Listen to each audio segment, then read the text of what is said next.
हे शांततेत जरी मुंबईत आले तरी करोडोत येणार आहेत. कारवाई कोणावर करतो रे? तो यावर कारवाई करायचे जर मागं लागले ना, तो ह्या गावचेच मराठी, तो राजकीय शिकला टोकाचं बोलताय, मुंबई मध्ये येण्याची भाषा करताय. मित्रांनो, बाबासाहेब आंबेडकरांनी दिलेलं संविधान 75 वर्ष देशाला झाली. आज देखील त्या संविधानाचा आदर आणि आज देखील बाबासाहेबांनी दिलेली घटना, त्या घटनेच्या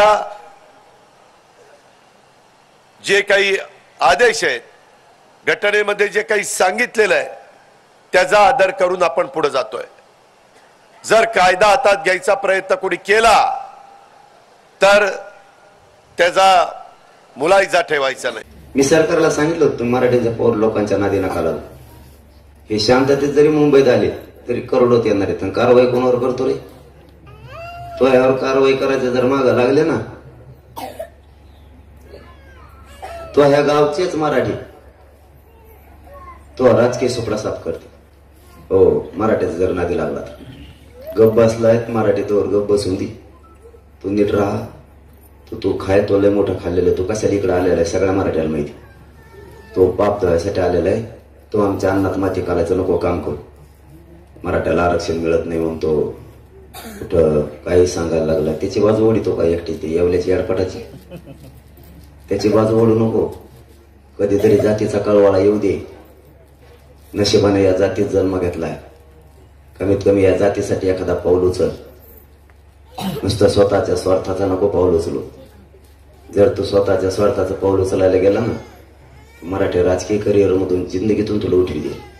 कारण मराठ्यांनी ज्याचे नादी लागले, मराठ्यांनी जर ठरवलं ना, तर मराठ्यांनी आतापर्यंत चांगल्या चांगल्याचा बंदोबस्त केलाय. तू तर कोणत्या झाडाचा पाला नाही. तुझ्यावर मराठी आणखीन बोललेले नाहीत, पण तू जर तुझं जुनं पोटातलं पाप दाखवायचा प्रयत्न करायला लागला ना, आणि तुझी गटारगंगा पोटातली ते विचार जर तू मराठ्यांपुढे वकायला लागला ना, तर मराठी तुला नीट करायला सुद्धा मागं पुढे बघणार नाही. त्यांनी भानावर आलं तर बरं होईल. इथून पुढं बोलला की त्याला टप्प्यातच घेणार आहे. मी सुद्धा सोडणार नाही. जर तिने उद्या आज काल बी बोलला, आज बी बोलला असं मीडियाच्या बांधवाच्या माध्यमातून कळाले, गप बसला तर ठीक, नाहीतर उद्यापासून तुझ्या सुद्धा मागा लागणार. सोडणार नाही. आणि मराठी तुला सोडणार नाही. मराठीचे शेत असल्यात मग असं देतात म्हणतात, मला माहित नाही पण म्हणतात लोक. ते येवल्याचे एअरपोर्ट नाही का, पिशीच घेऊन येणं सगळं बाजाराची, त्याच्यात कागद.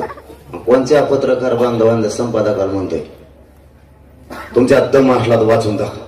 काय वाचून देऊ? पोरं इतके बेकार आहेत, झाडाखाली बसत लिंबाच्या, इतकी घाण शिल्लीत आहेत. 2 दिवस भाकर जात नाही बा माणसाला, इतकी खूप